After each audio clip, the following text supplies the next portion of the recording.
সাবেক আইজিপি বেনজির আহমেদের স্ত্রী জিসান মির্জার আয়ের কোনো উৎস না থাকলেও দেশের বিভিন্ন স্থানে রয়েছে তার নামে 240 বিঘা জমি। রাতারাতি গৃহিণী থেকে ব্যবসায়ী বনে যাওয়া জিসান মির্জার সম্পদের পরিমাণ স্বামীর চেয়ে প্রায় 13 গুণ বেশি। গত বৃহস্পতিবার ঢাকা মহানগর সিনিয়র স্পেশাল জজ আদালত বেনজির আহমেদ ও তার পরিবারের সদস্যদের সম্পদের জব্দের আদেশ দেন। এই আদেশে জিসান মির্জার নামে থাকা বিভিন্ন ব্যাংকের 60টি হিসাব এবং শেয়ার বাজারে 2টি বিও অ্যাকাউন্ট অবরুদ্ধ করে আদালত।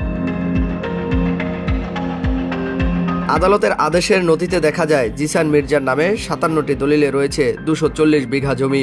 এ জমি কিনতে দলিল মূল্যে জিসান মির্জার ব্যয় হয়েছে 6,80,500 টাকা।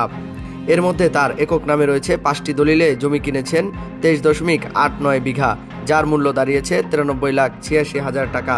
তবে বর্তমানে বাজার মূল্য অনুযায়ী এসব জমির মূল্য অন্তত 5 থেকে 7 গুণ বেশি বলে জানা গেছে। নথি পর্যালোচনা করে জানা যায় বেনজির আহমেদ তার সম্পদের পাহাড় গড়েছেন স্ত্রী জিসান মির্জা ও 3 মেয়ের নামে। এর মধ্যে গোপালগঞ্জ, টুঙ্গিপাড়া, কোটালীপাড়া, কক্সবাজার সহ বিভিন্ন মৌজায় থাকা জমি জব্দ করা হয়েছে, যা দুদকের প্রাথমিক অনুসন্ধানে পাওয়া গেছে। বেনজির আহমেদের এই সম্পদ আয়ের সঙ্গে সামঞ্জস্যপূর্ণ নয় বলে মনে করছেন দুদক কর্মকর্তা। শাবানা ফার্ম প্রোডাক্টের পক্ষে চেয়ারম্যান জিসান মির্জা 23টি দলিলে গোপালগঞ্জের সদর সাব রেজিস্ট্রি অফিসের আওতায় 85 বিঘা জমি ক্রয় করেন, যার দলিল মূল্য উল্লেখ করা হয়েছে 2,50,17,000 টাকা। Shabana park resort and country ক্লাবের পক্ষে জিসান মির্জা 13টি দলিলে 34.31 বিঘা জমি কিনেছেন। এছাড়া Shabana natural park, Shabana agro ও সাউদার্ন বিজনেস ইনিশিয়েটিভের নামে যথাক্রমে 12.27 বিঘা, 7.99 বিঘা ও 22.91 বিঘা জমি কিনেছেন, যা আদালত জব্দ করার নির্দেশ দিয়েছেন।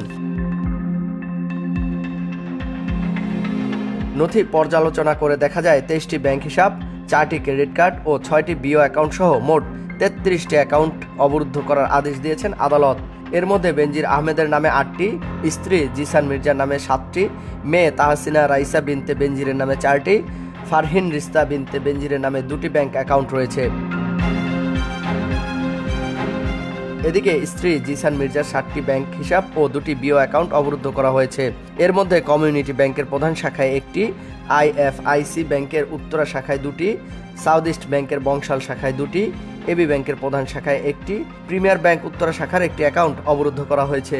এছাড়াও বেনজিরের স্ত্রী ও মেয়েদের নামে থাকা 6টি কোম্পানির পৃথক ব্যাংক হিসাবও অবরুদ্ধ করেছে আদালত। পাশাপাশি সোনালী ব্যাংকের 3টি চলতি হিসাব ও একটি 30 লাখ টাকার সঞ্চয়পত্র হিসাবও অবরুদ্ধ করেছেন আদালত। আল আমিন, কালের কণ্ঠ নিউজ ডেস্ক।